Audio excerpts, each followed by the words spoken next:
Welcome to Arun academy channel. இப்போ நம்ம பார்க்குற இந்த கொஸ்டின் ரயில்வே எக்ஸாமில் ஸ்பீட் அண்ட் டிஸ்டன்ஸ் டாப்பிக்ல இருந்து கேட்ட ஒரு ட்ரெயின் சம் தான். இப்போ இந்த கொஸ்டினை எப்படி நம்ம ஷார்ட்கட்டில் அப்ரோச் பண்ணுறது அப்படிங்கிறத பார்க்கலாம். நான் இப்போ கொஸ்டினை படிக்கிறேன் கவனிங்க. அதுக்கப்புறம் எப்படி சால்வ் பண்ணுறது அப்படிங்கிறத பார்ப்போம்.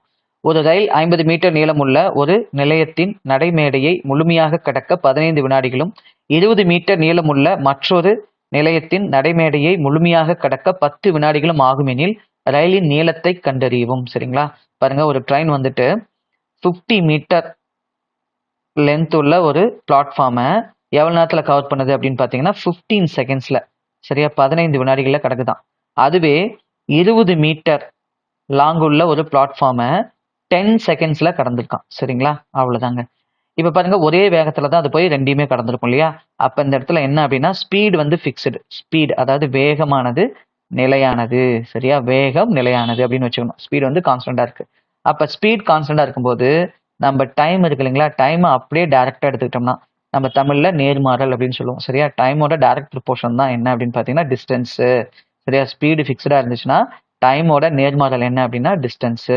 அப்போ இது 15னா 15 பங்கு தூரம் தான் கடந்திருக்கும். 10 செகண்ட்ஸ்னா 10 பங்கு தூரத்தை தான் கடந்திருக்கும். சரியா? அல்லது இதை கூட நீங்கள் சுருக்கிக்கலாம். சரியா?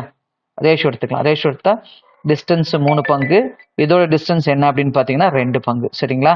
இப்போ அது ரெண்டுக்கும் டிஃபரன்ஸ் என்னன்னு பார்த்தீங்கன்னா 1 பங்கு. இந்த 1 பங்கு தூரம் தான் இந்த 2 பிளாட்ஃபார்ம் இருக்கு இல்லைங்களா, இதுக்கான டிஃபரன்ஸ். இது ரெண்டுக்குள்ள டிஃபரன்ஸ் என்னது? 30யா? இந்த 30. அப்போ 1 பங்கு 30 அப்படின்னா 3 பங்கு என்னன்னு கண்டுபிடிச்சிங்கன்னா மொத்தமாக இதோட லென்த்து ப்ளஸ் ட்ரெயினோட லென்த்து கிடைச்சிடும். சரியா? எவ்வளோ வரும்? 90 கிடைக்கும். அதே மாதிரி இந்த 30யை இந்த 2 பங்கோட இன்ட்டு பண்ணிங்கன்னா இதோட தூரம் ப்ளஸ் ட்ரெயினோட நீளம் கிடைச்சிடும். எவ்வளவு? 2 30 60. அவ்வளோதாங்க. சரியா? அப்போ ட்ரெயினோட லென்த்து சொல்லிடலாங்களா? மொத்தமாக 60 மீட்டர் அப்படின்னா அதில் பிளாட்ஃபார்ம் வந்துட்டு 20 மீட்டர்னா ட்ரெயினோட லென்த் என்னவா இருக்குன்னா 40யா இருக்கும். ஓகே தானே?